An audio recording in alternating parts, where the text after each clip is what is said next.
अस्सलाम वालेकुम व्यूअर्स, मेरा नाम है मोहम्मद मुस्तफ़ा और आप देख रहे हैं हमारा पॉडकास्ट एपिसोड नंबर 2।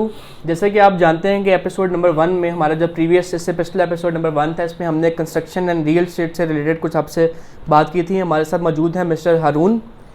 तो अब इस वीडियो में हम लोग कंस्ट्रक्शन रियल एस्टेट की जो करंट पोजीशन है उससे रिलेटेड बात करेंगे।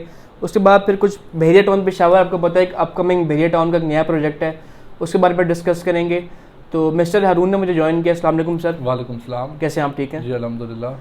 देखिए, लास्ट टाइम हमने बात की थी कुछ कंस्ट्रक्शन के रिलेटेड थी, जिसमें हमारा जो मेन टॉपिक था वो था कमर्शियल को हमने लेके कुछ बात की थी। हाँ जी। तो आजकल मैंने देखा है कि कुछ क्लाइंट्स हैं जो फंसे हुए हैं इस सिचुएशन में कि जो बिल्डर ने उनसे प्रोमिस किए थे, जिसमें 3-4 चीज़ें आपको बता देता हूँ। ROI है जिसमें रिटर्न ऑन इन्वेस्टमेंट, ऐसा ही है। दूसरा भी इसमें कैपिटल एप्रिसिएशन है, कैपिटल गेन है, और जो सबसे जो मेन चीज़ है वो है प्रोजेक्ट का डिलीवरी टाइम। कि बिल्डर ने जो time at the time of selling जो क्लाइंट से वादा किया था कि हम आपको 3-4 साल में चीज़ डिलीवर कर देंगे, उसमें जो है एक लैक आया हुआ है क्लाइंट का और बिल्डर का। तो इस पोजीशन को आप किस तरह देखते हैं कि आज जो क्लाइंट सफ़र कर रहे हैं वो इस चीज़ को कैसे टैकल करें? मुस्तफ़ा, हमने लास्ट टाइम भी ना, जहाँ तक मुझे याद है, हमने इस चीज़ को डिस्कस किया था कि जो बहरिया टाउन में जो ये प्रोजेक्ट्स बन रहे हैं, जो लोग रेंट की कमिटमेंट कर रहे हैं, प्लस वो लोग ROI की कमिटमेंट कर रहे हैं, प्लस उसके बाद वो कह रहे हैं कि जी हम आपसे बायबैक पॉलिसी भी आपको दे रहे हैं। ये सब वो लोग थे जिन्होंने सिर्फ प्रोजेक्ट सेल करने के लिए ये चीज़ें जो है वो बहुत ज़्यादा एडवर्टाइज़ की थी और अपने प्रोजेक्ट इन्हीं बेसिस पे सेल आउट किए हैं। अब वो जो बंदा उस टाइम 1 साल पहले, 1.5 साल पहले इन लोगों के चक्कर में आ गया, आप ये कह लें, या वो बेचारा बेवकूफ़ी कर बैठा है, उसने नहीं सोचा कि मैं अपने पैसे कहाँ, किसके साथ, किस तरह इन्वेस्ट करने लगाऊँ, किन टर्म्स एंड कंडीशंस पे मैं अपना 2, 2.5, 3 करोड़ रुपए इसको देने लगाऊँ। अगर उन लोगों ने इस चीज़ के बारे में नहीं सोचा तो उन लोगों के लिए मेरा एक मैसेज है कि वो लोग अभी इस पोजीशन में, जो अभी करंट पोजीशन है इकॉनमी की और प्लस बहरिया टाउन की, उसमें वो सब्र करें। और दूसरी चीज़, सबसे पहले वो ये चेक करें कि जिस बिल्डर के साथ उन्होंने अपने पैसे इन्वेस्ट किए हैं, उस बिल्डर की क्रेडिबिलिटी क्या है मार्केट में, उस बंदे का कितना नाम है, उसकी कमिटमेंट कैसी होती है लोगों को, जो पहले प्रीवियस प्रोजेक्ट्स हैं वो किन टर्म्स एंड कंडीशंस के ऊपर किस तरीके से डिलीवर किए गए हैं। अगर तो वो बंदा इन सब चीज़ों में, इन सब क्वालिटीज़ में टॉप ऑफ द लाइन है, ठीक है, फिर तो घबराने की ज़रूरत नहीं है। फिर बस आपके साथ यही होगा कि वो जो रेंट आपको मिल रहा है, जो कमिटमेंट थी आपकी कि मंथली आपको 1.5-2 लाख रुपया रेंट देंगे, वो नहीं मिलेगा, ठीक है, वो नहीं मिलेगा। प्लस वो 3-4 साल के अंदर अगर अपना प्रोजेक्ट डिलीवर कर देता है, तो मैं ये समझता हूँ कि जो एंड यूज़र है, जिसने एक दुकान ली है, अपार्टमेंट लिया है, पेंट हाउस लिया है, बेसमेंट की शॉप ली है, मेज़ानाइन फ्लोर पे ऑफिस लिया है, उस बंदे को ना किसी हद तक फ़ायदा पहुँच सकता है। क्योंकि अभी बहुत सारे ऐसे प्रोजेक्ट्स हैं जो ऑलरेडी बंद पड़े हैं और बड़े कम लोग हैं जो अपने प्रोजेक्ट्स कंप्लीट कर रहे हैं।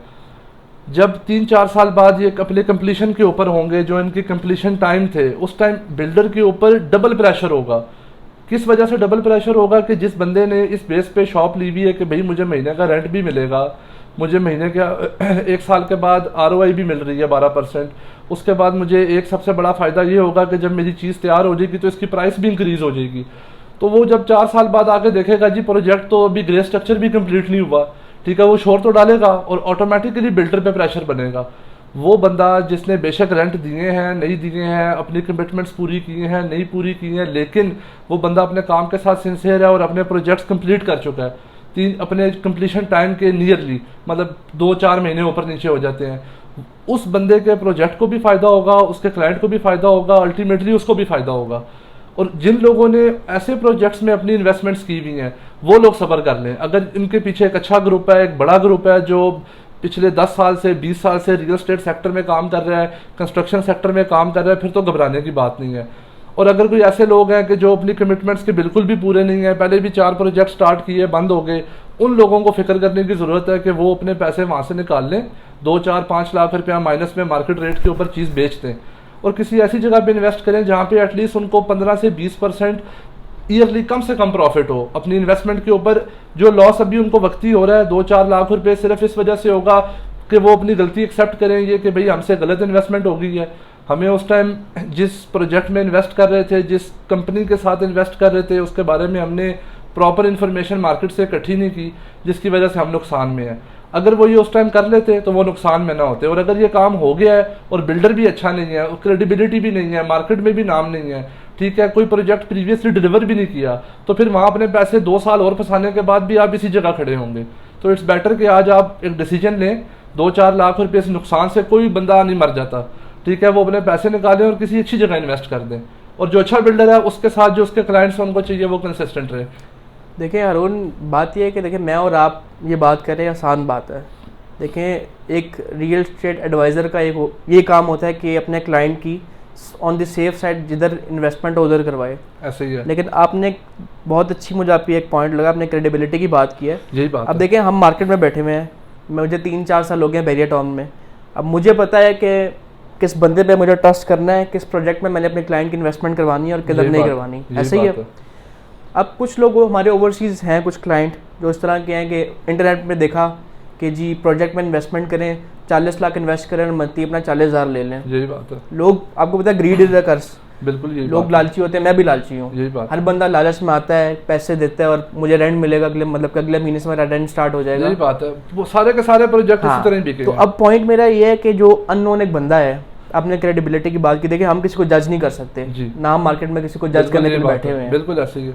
तो एक जो एंड यूज़र है वो किस तरह फर्दर इस प्रोसीजर को देखा कि मैंने एक मार्केट में इन्वेस्टमेंट करनी है विदाउट एजेंट, किसी प्रॉपर्टी एडवाइज़र के बगैर, तो मैं एक, मतलब कि उसका क्या एक प्रोसीजर होना चाहिए कि मतलब कि वो क्या करे, किस जैसे वो एक सेफ इन्वेस्टमेंट कर पाए, उसको क्या प्रोसीजर फॉलो करना चाहिए? इसमें ना सबसे इम्पॉर्टेंट चीज़ ये है कि जो अगर ये बंदा कोई भी सोच रहा है कि भाई मैं एक रियल स्टेट एजेंट के बगैर जाके एक बहुत सेफ इन्वेस्टमेंट कर लूँगा, तो ये उसकी ना एक मिस इंटरप्रिटेशन है, गलत फहमी है, ठीक है। ऐसा आप कहें कि 90% जो लोग ऐसा सोच रहे हैं ना, उनके साथ गलत हाथ हो जाता है। क्यों? क्योंकि उनको प्रॉपर गाइड करने वाला कोई नहीं होता, उनको समझाने वाला कोई नहीं होता कि भाई जिस कंपनी के साथ आप अपना पैसा इन्वेस्ट करने लगे हैं, इस कंपनी के पिछले 4 प्रोजेक्ट हैं वो तो अभी तक कंप्लीट नहीं हुए, और आप यहाँ से आके 2 ग्राउंड फ्लोर की दुकानें ले रहे हैं 5 करोड़ रुपए की, वो भी एडवांस पेमेंट दे के, तो वो 90% चांसेस हैं आपको नुकसान के। लेकिन फिर भी जो 10% लोग इसमें से फ़ायदा उठा रहे हैं, वो लोग एटलीस्ट जाके ये रिसर्च ज़रूर करते होंगे कि भाई हम लोग एक कंपनी है, कोई भी ग्रुप है, बड़ा ग्रुप है, छोटा ग्रुप है, कितने साल से काम कर रहे हैं, ठीक है, उनके प्रीवियसली कौन कौन से प्रोजेक्ट्स हैं और किन किन टाइमलाइन में कंप्लीट हुए हैं। ये सब चीज़ें ना, ये सब इन्फॉर्मेशन इंटरनेट के ऊपर अवेलेबल होती है, हर कंपनी की प्रोफाइल में लिखी होती है, वेबसाइट पे लिखी होती है।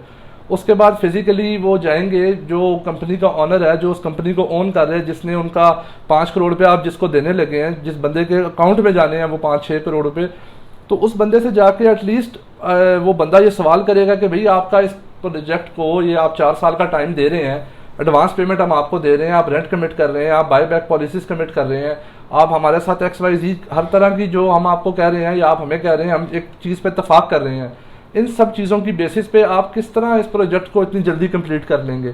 तो जब तक ये सवाल आप किसी बिल्डर से नहीं पूछेंगे जाके, और किसी सेलमैन से नहीं पूछना आपने, सेल्स पर्सन तो उसने चीज़ बेचनी है, निकल जाना है कमीशन लेके, ये सवाल पूछने वाला है ऑनर से, और वो ऑनर मिलेगा आपको। ज़ाहिर है आप उसकी प्रोजेक्ट है एक, उसमें आप 5-6 करोड़ रुपये एडवांस देने लगे हैं उसको, उससे जाके पूछें भाई आपका जो कंप्लीशन प्रोजेक्ट टाइम है आपने 4 साल का दिया हुआ है प्रोजेक्ट का, ये कंप्लीट किस तरह होगा, ठीक है। तो वो आपको एक प्रॉपर प्लान बताएगा कि भाई हमारी ये प्लानिंग्स है, हमने इतने % बजट जो है अपना इस काम के लिए रखा हुआ है, इतने % हमने कमीशंस रखे हैं, इतने % हमारा मार्केटिंग का है। जाहिर है कितने बड़े प्रोजेक्ट को बेचने के लिए मार्केटिंग करनी पड़ेगी, ठीक है, जो वो कर भी रहे हैं, तो वो सारा चीज़ें आपके साथ शेयर करेगा। अगर आप मुतमईन हैं तो आप इन्वेस्टमेंट करें। ये बेस्ट तरीके हैं किसी भी बिल्डर की क्रेडिबिलिटी को जज करने के लिए कि आप उसका पुराना काम देखें, उसके साथ जो अगर आपको ज़रूरत पड़े, और अगर आपके कोई मार्केट में जानने वाले लोग हैं या आप खुद भी इवन इतनी हाव रखते हैं, तो 4 लोगों को 6 लोगों को फ़ोन करके आप उस बंदे का जिक्र करेंगे, आपके सामने रिजल्ट आ जाएगा। तो अगर कोई बंदा चीज़ लेने से पहले इतनी भी एफर्ट नहीं करता और जाकर 5-6 करोड़ रुपया किसी को दे देता है, तो इसमें सारी गलती उस बिल्डर की भी नहीं है फिर, क्योंकि क्लाइंट का भी काम बनता है कि वो अपने पैसे किसी को देने लगा है, तो वो कम से कम उसकी आगे पीछे से उसके रिकॉर्ड्स चेक करे कि भाई मैं इस बंदे को ये पैसे देने लगा हूँ और ये पैसे मैं इसको दे के 4 साल के लिए मैंने बाउंड करने हैं अपने पैसे। अगर तो वो प्रोजेक्ट नहीं बनेगा 4 साल के अंदर, तो अगर मेरे पैसे मुझे वापस मिल जाएं तो वो मेरे किसी काम के नहीं होंगे, क्योंकि पैसे डिवैल्यू हो चुका होगा 4 साल के अंदर। तो एटलीस्ट उसको कम से कम 20% प्रॉफिट मिलना चाहिए ईयरली। अच्छा, एक बड़ा इंटरेस्टिंग मेरा क्वेश्चन है वो अब लेट्स सपोज मैं एक क्लाइंट हूँ, जी जी मैंने एक XYZ कंपनी में अपनी पेमेंट इन्वेस्ट की हुई थी, ठीक है, और वो एज़ पर कमिटमेंट मुझे वो चीज़ डिलीवर नहीं कर पाए। सही है, मैंने फॉर एग्जांपल 2 करोड़ रुपए इन्वेस्ट किए थे, हाँ जी, जिसका मुझे सब कुछ मतलब कि 5-6 महीने बाद मैंने खबर हो गई, जिस तरह लोग पैसे वापस लेते हैं अपने, यही बात 1.5 करोड़ मैंने अपना वापस ले लिया, 50 लाख मेरा उधर कट ही गया, पड़ा हुआ, ठीक उधर ही है, पड़ा हुआ है, मुझे बाद में देंगे वो। ठीक है, अब मेरे पास जो 1.5 करोड़ रुपये आया है, इसमें अगर आपसे क्वेश्चन करूँ कि जब मैंने वहाँ पे एक इन्वेस्टमेंट की थी तो मुझे बोला था आपको रेंट भी मिलेगा, आपकी कैपिटल एप्रिसिएशन भी होगी, आपको XYZ प्रॉफिट आप करके in the end of year आपको 25 to 30% जो है ना आपको टोटल Yearly दे प्रॉफिट रहे हैं, होगा, ईयरली ऐसे ही है, होगा, ऐसे ही है, जो कि नहीं हुआ। ऐसे ही है, अगर इस 1.5-2 करोड़ को मैं कंस्ट्रक्शन में इन्वेस्ट करता हूँ तो वहाँ से मुझे क्या इतनी परसेंटेज ऑफ प्रॉफिट मिलेगा। और दूसरा जो आप देख रहे हैं अभी नया एक प्रोजेक्ट आ रहा है बहरिया टाउन का, बहरिया पेशावर, ऐसी किसी नई सोसाइटी में अगर मैं इन्वेस्ट करता हूँ इन द वेरी बिगिनिंग, तो इसको मुझे लॉन्ग टर्म इसका क्या फ़ायदा होगा? अच्छा, आपने 2 सवाल पूछे हैं। एक आपने ये पूछा है कि जी एक ऐसा बंदा जिसने इन्वेस्टमेंट की थी और वो वहाँ से अपने पैसे थोड़ा नुकसान करके बाहर निकाल लेता है और उसके बाद वो कंस्ट्रक्शन में इन्वेस्ट करता है, तो उसको क्या फ़ायदा हो सकता है, ठीक है। और अगर दूसरा सवाल आपका ये है कि भाई जो पेशावर आ रहा है बहरिया टाउन का प्रोजेक्ट नया, उसकी क्या हिसाब किताब होगा आने वाले टाइम में, वो आपका मैं कहाँ देख रहा हूँ उसको। तो उसमें जो आपका पहला क्वेश्चन है उसका आंसर ये है कि जी अगर एक बंदा अपने पैसे निकाल लेता है एक प्रोजेक्ट में से 2-4 लाख 10 लाख माइनस करके, और वो आके कहता है मैंने कंस्ट्रक्शन का काम करना है, अगर तो वो काम जानता है तो वेल एंड गुड, अगर नहीं जानता है तो फिर उसको काम पहले सीखना पड़ेगा, ऑब्वियसली फिर करना पड़ेगा।